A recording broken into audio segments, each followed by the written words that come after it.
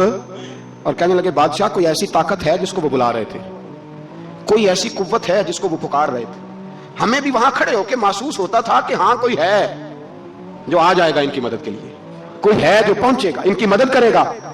ایران کا بادشاہ کہنے لگا مجھے سمجھ آ گئی ہے, وہ جسم کی طاقت سے ہی نہیں لڑتے, وہ کوئی غیبی طاقت ہے جس سے وہ لڑتے ہیں. بھائی وہ غیبی طاقت بھی تو ہمارے پاس ہم نے ناراض کر لیا نا, وہ بھی تو نہیں نا, مسجد کا رخ بھی تو کوئی نہیں.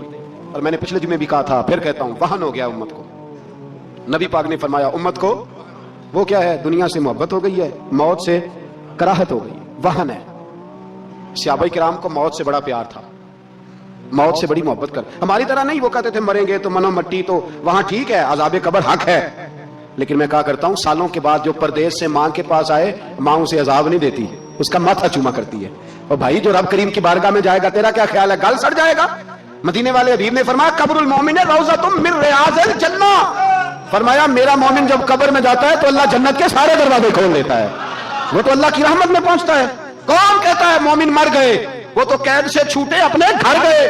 کون کہتا ہے قبر میں عذاب ہے تو صرف عذاب ہی ہے, ہاں مجرم کو سزا ملے گی, لیکن مومن ہمیشہ جہنم میں, وہ بالآخر جنت میں جائے گا, بالآخر جنت میں جائے گا. اور کسی درویش نے بات کی, وہ کر کے چلے گئے, پر کمال ہی کر گئے. کہنے لگے دوزخ میں میں تو کیا, میرا سایہ نہ جائے گا, کیونکہ رسول پاک سے دیکھا نہ جائے گا. نبی پاک سید عالم علیہ السلام کے غلام تو دیکھو نا, ساری زندگی عمر فاروق, بخاری پڑھو تو صحیح, ساری زندگی عمر ہر نماز کے بعد کہتے تھے اللہم ارزقنا شہادۃ فی سبیلک, اللہ بسترے پہ موت نہ دینا, موت مجھے شہادت کی دینا. حضرت سیدنا مولا علی شیر خدا کرم اللہ تعالیٰ وجہ الکریم ساری زندگی کہتے رہے اللہ علی نے میدان میں عمر گزاری ہے, اسے شہادت کی موت عطا فرما. وہ بھائی یہ تو شہادتیں مانگنے والے. حضرت امام حسین میدان کربلا میں کھڑے تھے, شمر کہنے لگا حسین تیری چاروں جانب موت ہے, تو آپ فرمانے لگے تجھے ابھی ہمارا پتہ ہی نہیں, موت سے تو ہمارا پیار چلتا ہے. اور فرمایا یہ شہادت تو ہمارا پیچھا کرتی ہے, پہنچ جاتی ہے جہاں ہم ہوتے ہیں, موت سے ڈرا رہا ہے. مسلمان کا مرنے کو دل نہیں کرتا, ورنہ وہ اتنی بڑی کوٹھی میں کون رہے گا. مرنے کو دل اس لیے نہیں کرتا کہ وہ تو 6 کروڑ 10 کروڑ ڈالر لوٹ کے رکھے, مر گئے تو کھائے گا کون. وہ فقیر فاقہ مست تھے, ان کا گھر ہی کوئی نہیں تھا, ان کے بینک بیلنس ہی کوئی نہیں تھے. وہ کہتے تھے گھر ہمارا ہے وہ جو ہمارے رب نے تیار کیا ہوا ہے, ہمارا بینک بیلنس ہے وہ جو ہمیں جنت میں جا کے ملے گا. ان کا تو یہ کھاتا ہی کوئی نہیں تھا, اس لیے وہ شہادت کی. حضرت عمر بن جموع رضی اللہ تعالیٰ عنہ میدان احد میں 4 بیٹے لے کے آئے. کتنے بیٹے بول کے بتائے؟ 4 بیٹے لے کے عمر بن جموع آئے, اور خود ایک ٹانگ سے لنگڑے سے آبی ہیں, ٹانگ چھوٹی ہے. حضور کے سامنے کھڑے ہوئے, کہا محبوبہ میرے 4 ہی تھے, میں 4 لے آیا ہوں, قبول کر لے. تو حضور نے فرمایا تو کیوں تلوار اوڑے آیا ہے, یہ تو نے کیوں گلے میں اسلحہ ڈالا ہوا ہے؟ کہا یا رسول اللہ میں نے بھی تو جانا ہے نا. تو حضور نے فرمایا 4 بیٹے جو ہیں. تو حضرت عمر بن جموع نے بات کی, صحابہ کہتے ہیں لبوں سے مسکرا رہے تھے, آنکھوں سے رو رہے تھے, کیا عجیب انداز ہے. حضور نے فرمایا عمر 4 بیٹے جو آ گئے تو رہنے دے. حضرت عمر رو پڑے, کہنے لگے محبوبہ کیا لنگڑے جنت میں نہیں جائیں گے؟ کیا حضور میں لنگڑا ہوں تو میرے لیے جنت کوئی نہیں؟ میرے حبیب پاک سید عالم صلی اللہ علیہ وسلم نے فرمایا عمر تو ضرور جنت میں جائے گا. کہا محبوبہ پھر بچے بعد میں جائیں گے, میں پہلے میدان میں جاؤں گا. ایک بی بی 4 بیٹے لے کے آئی احد میں. کہا محبوبہ کل کمائی تھی میں لے آئی ہوں, میرے پاس کوئی اور شے ہوتی تو میں بچا کے نہ رکھتی. بیٹے دے کے نا حاضری لگوا کے تو واپس دروازے پہ لے گئی. تو حضرت سیدنا عبداللہ ابن عمر فرماتے ہیں بی بی بول رہی تھی تو میرا جذبہ جہاد بڑھ رہا تھا. اپنے بیٹوں کو کہنے لگی میں تمہیں حضور کے پاس چھوڑ کے جا رہی ہوں, جب تم میدان میں گرو گے تو میں تمہیں دیکھنے آؤں گی, دیکھنا تمہاری پشت پہ کوئی زخم نظر نہ آئے, جتنے تیر کھانے ہوئے سینے پہ کھانا, جتنے تلواروں کے نیزوں کے زخم برداشت کرنے ہوئے یہاں کھانا, پشت پہ زخم نظر نہ آئے. حضرت عبداللہ ابن عمر فرماتے ہیں بی بی کی گفتگو میرا جذبہ جہاد بڑھا رہی تھی. ایک بی بی 3 سال کا 4 سال کا بیٹا لیے رو رہی ہے, احد کا دن ہے. سہیلیاں پوچھتی ہیں تو کیوں روتی ہے؟ وہ کہتی ہے دیکھو میرا خامد بھی بدر میں شہید ہو گیا, بھائی اور باپ بھی. دل کرتا ہے کوئی جوان بیٹا ہوتا تو آج مصطفیٰ کے ساتھ اسے ہی بھیج دیتی. کوئی جوان میرے پاس ہے ہی 3 سال کا, تو کیا کروں؟ 3-4 سال کا بچہ کیا کرے گا؟ پتہ نہیں کیا دلیل آئی, اچانک اٹھی, بیٹے کو سینے سے لگایا, کپڑا ڈالا, مسجد نبوی پہنچ گئی. حضرت بلال کہتے ہیں مجھے ملی, کہنے لگی بلال مجھے پتہ ہے حضور تیاری کرا رہے ہیں جنگ کی, پر 2 منٹ اگر میری ملاقات ہو جائے. بلال حبشی کہنے لگے حضور ہم ایک بی بی ضد کر رہی ہے. حضور باہر آئے, کہنے لگی حضور میں فلاں کی بیٹی, فلاں کی بہن, فلاں کی بیوہ ہوں, میں نے بدر میں 3 شہید دیے ہیں، اب میرے پاس یہ 3 سال کا لال ہی بچا ہے، بڑا فخر ہے میرا، لوگ مجھے شہید کی بیوہ، شہید کی بیٹی، شہید کی بہن کرتے، دل کرتا ہے شہید کی اماں بھی کہی جاؤں تو میرا بیٹا لے لیں۔ سیدنا بلال کہتے ہیں حضور مسکرائے، کہنے لگے یہ 3 سال کا نونہال کیا کرے گا؟ کہتے ہیں اماں کا عجیب جذبہ ہے۔ کہنے لگی محبوبہ سنا ہے اسلحہ بھی تھوڑا ہی ہے، ڈھالیں زیادہ کوئی نہیں، میرا بیٹا ساتھ رکھ لیں، جب آپ کی طرف کوئی تیر آیا نا تو میرا بیٹا ڈھال کے تو اس کو ڈھال بنا کے آگے کر دینا۔ محبوبہ ڈھال تو بن ہی سکتا ہے نا۔ حضرت بلال فرماتے ہیں مصطفیٰ کریم نے فرمایا جا میں نے قبول کیا، قیامت کے دن بیٹا گھر لے جا، جب تیرا نام پکارا جائے گا تو شہید کی اماں کہہ کے ہی پکارا جائے گا، جا تو گھر لے جا۔ کہتے ہیں چلتے چلتے ایک غریبنی اور آ گئی، اتنی سی اٹی بان کی، اتنی سی۔ بلال حضور سے ملاقات ہو جائے گی، نبی پاک آ گئے، کہا محبوبہ یہ غلبہ اسلام میں میرا بھی حصہ ڈال لیں۔ حضور نے فرمایا یہ کیا ہے؟ کہنے لگے حضور خامد فوت ہو گیا، اولاد اللہ نے بے نیازی سے دی نہیں، سویرے چرخہ کاٹ کے رزق حلال کھاتی ہوں، میرے پاس نا یہ اتنا سا بان ہے، ایک گھوڑے کی لگام بن جائے گی، محبوبہ حصہ تو ڈال جائے گا نا دین کے لیے، میری قبولیت ہو جائے گی۔ میرے حبیب نے ہاتھ اٹھائے اور دعا مانگی، کہا اے اللہ جتنا تو میدان کے مجاہدوں کو اجر عطا فرمائے اتنا اس غریبنی کو بھی عطا فرما، اتنا اسے بھی دینا۔ بھائی یہ جذبے تھے، یہ رنگ تھا امت مسلمہ کا، اس لیے کافر گھر میں بیٹھ کے کانپا کرتا تھا۔ اب اسے پتا ہے یہ اسی والی کار سے نہیں نکل سکتے، اسے پتا ہے کہ ہم نے انہیں بوتل پہ لگا دیا ہے، اب یہ پیپسی مرینڈا اور یہ پی کے کھانے کے ساتھ تو یہ مست رہتے ہیں، اب یہ نہیں نکل سکتے گھر سے، ہم نے انہیں ان چیزوں پہ لگایا ہے جو ان کے وجود کو کھوکھلا کر رہی، اب کیسے میدان میں نکلیں گے؟ وہ اس لیے نہیں ڈرتا کہ وہ تیری آسائشوں، تیری زندگی میں آنے والی سہولتوں سے آشنا ہے۔ موت بستر پہ بھی آ جاتی ہے، لیکن جس کو میدان میں آتی ہے وہ ساری زندگی زندہ رہتا ہے، وہ ساری زندگی زندہ رہتا ہے۔ بھائی مرنا تو ہے، لیکن اگر زندگی دین کے کام آئے گی تو امر ہو جاؤ گے، بچ جاؤ گے۔ ہمیں رنگ دیا ہے قرآن پاک نے، محمد الرسول اللہ والذین معہ اشداء علی الکفار رحماء بینہم۔ پہلی بات یہ کہ کافر کے لیے سختی کا جذبہ رکھیں، نرمی اتنی دیر جتنی دیر اسے دین کے قریب کرنا ہے، لیکن اگر وہ بغض دکھائے تو اشداء علی الکفار، اور مومن کے حق میں رحماء بینہم۔ اور پھر فرمایا مدد بھی مانگو، تراہم رکعا سجدا یبتغون فضلا من اللہ ورضوانا، رکوع کرو، سجدے کرو، مدد مانگو، اور زندگی سے پیار نہ کرو اس لیے کہ جانا تو ہے، جب وقت آئے تو پھر شہادت سے پیار کرو، پھر سامنے کھڑی جنت سے پیار کرو۔ اللہ کی بارگاہ میں یہ التجا ہے، اللہ عالم اسلام کے جوانوں کے دلوں میں حضرت سیدنا امام حسین کے جذبوں کی خیرات عطا فرمائے۔ آخر